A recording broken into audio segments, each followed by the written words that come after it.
Renungan umat dengan judul Rencana Tuhan, berdasar dari bacaan kitab Keluaran pasal 5 ayat 1-4, dilanjutkan ayat 22-24.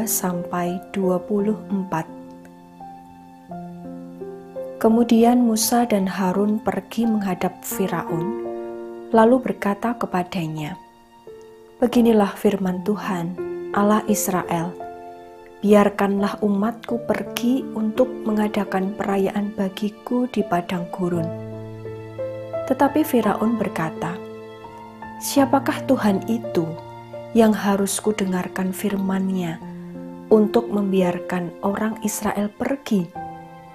Tidak kenal aku Tuhan itu, dan tidak juga aku akan membiarkan orang Israel pergi." Lalu kata mereka, "Allah orang Ibrani telah menemui kami. Izinkanlah kiranya kami pergi ke padang gurun 3 hari perjalanan jauhnya untuk mempersembahkan korban kepada Tuhan Allah kami, supaya jangan nanti mendatangkan kepada kami penyakit sampar atau pedang." Tetapi Raja Mesir berkata kepada mereka, "Musa dan Harun, mengapakah kamu bawa-bawa bangsa ini melalaikan pekerjaannya? Pergilah melakukan pekerjaanmu." Lalu Musa kembali menghadap Tuhan, katanya, "Tuhan, mengapakah kau perlakukan umat ini begitu bengis? Mengapa pula aku yang kau utus? Sebab sejak aku pergi menghadap Firaun untuk berbicara atas namamu, dengan jahat diperlakukannya umat ini, dan engkau tidak melepaskan umatmu sama sekali." Tetapi Tuhan berfirman kepada Musa, "Sekarang engkau akan melihat apa yang akan kulakukan kepada Firaun, sebab dipaksa oleh tangan yang kuat ia akan membiarkan mereka pergi. Ya, dipaksa oleh tangan yang kuat, ia akan mengusir mereka dari negerinya." Demikianlah firman Tuhan. Berbahagialah setiap orang yang mendengarkan firman Tuhan dan memeliharanya. Hosiana. Bapak, Ibu, dan Saudara yang dikasihi Tuhan, setiap orang mengharapkan rencana yang dibuat bisa berjalan dengan lancar. Seperti misalnya, rencana untuk melanjutkan studi di kampus A. Harapannya ya bisa diterima di kampus A. Ketika ternyata di kampus A tidak diterima, bagaimana perasaannya? Sedih ataukah kecewa? Musa dan Harun, mereka dipanggil menemui Firaun untuk meminta izin supaya orang Israel yang menjadi budak bagi Firaun diperbolehkan pergi ke padang gurun merayakan perayaan bagi Tuhan, supaya mereka boleh menghaturkan persembahan kepada Tuhan. Sebagai utusan yang dipercaya untuk datang menemui sang raja, Musa dan Harun tentunya berharap Firaun bisa menerima permohonan mereka. Tetapi kenyataannya jauh dari apa yang mereka harapkan. Apa jawab Firaun? Ia mengatakan tidak mengenal Tuhan. Barangkali itu bisa disebabkan karena konteks orang-orang Mesir yang terbiasa menyembah dewa-dewa. Firaun menolak permohonan Musa dan Harun.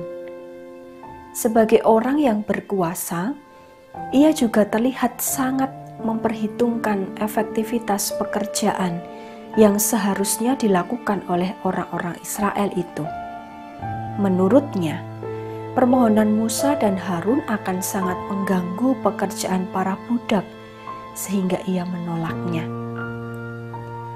Bukannya memenuhi permohonan Musa dan Harun, Firaun malah semakin menindas bangsa Israel. Pekerjaan mereka semakin dibuat sulit dan menderita. Ketika Firaun telah memerintahkan kepada pengerah-pengerah supaya tidak lagi memberikan jerami kepada bangsa Israel. Kalau kita melihat konteks pada zaman dulu, batu bata sering dibuat dengan menambahkan jerami pada campuran lumpur atau tanah liat. Untuk bisa mengumpulkan banyak jerami, itu memerlukan banyak waktu. Meskipun merupakan pekerjaan tambahan bagi budak-budak dalam membuat batu bata, mereka tetap harus bekerja lebih lama dan lebih keras untuk menyelesaikan pekerjaan yang telah dibebankan kepada mereka. Mendengar reaksi Firaun, Musa kembali datang kepada Tuhan dan mengungkapkan kekesalan serta kekecewaannya. Musa yang juga dibesarkan di lingkungan orang-orang Mesir merasa tidak tega melihat perbudakan yang dialami oleh orang-orang Ibrani. Pasca penolakan itu, ia kemudian berseru kepada Tuhan, seperti di ayat 22-23. Katanya, "Tuhan, mengapakah kau perlakukan umat ini begitu bengis? Mengapa pula aku yang kau utus?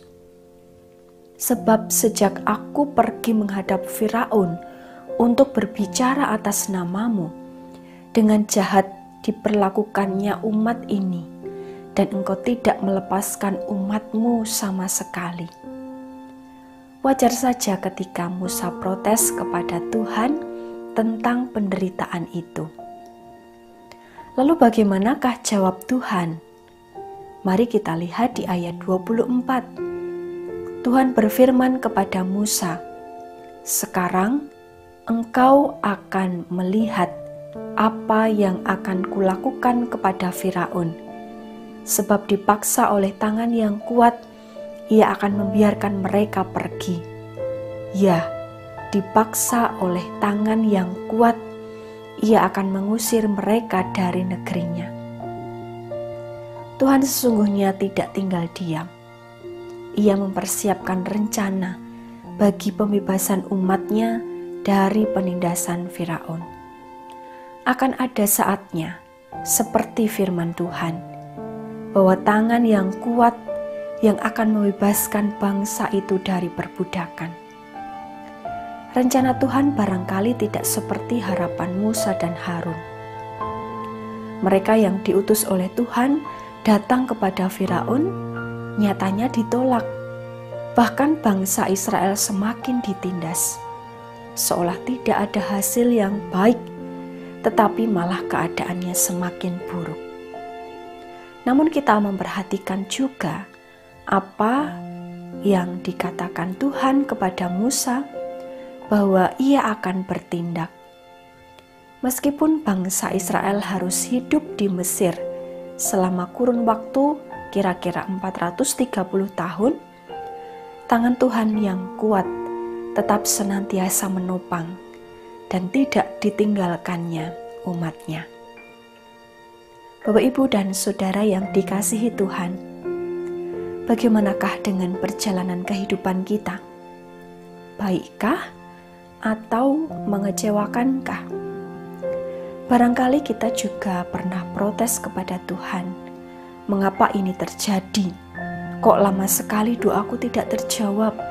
Kok usahaku sepertinya sia-sia?"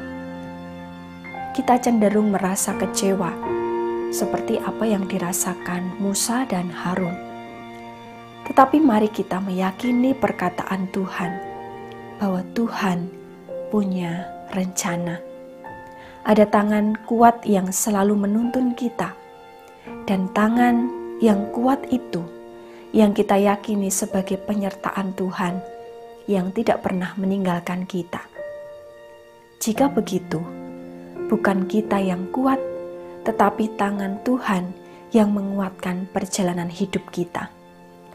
Mari kita bersabar untuk hidup dalam rencana Tuhan, menanti waktu Tuhan yang terbaik bagi hidup kita. Selamat menghayati, salam sehat untuk kita semua. Tuhan memberkati.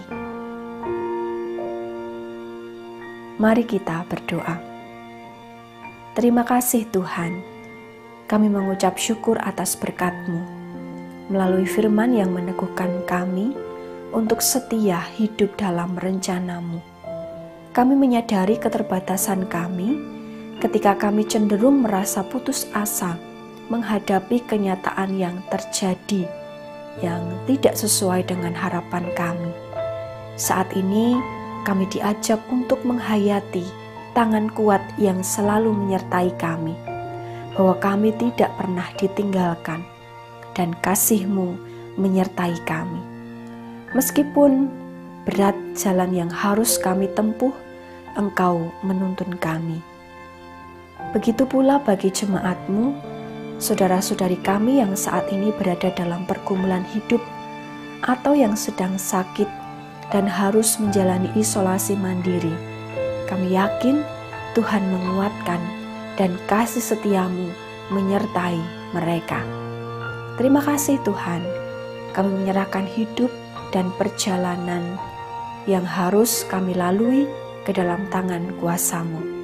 Pimpin kami ya Tuhan, agar kami senantiasa berada dalam jalan-Mu. Dalam nama Tuhan Yesus Kristus, kami berdoa dan mengucap syukur. Amin.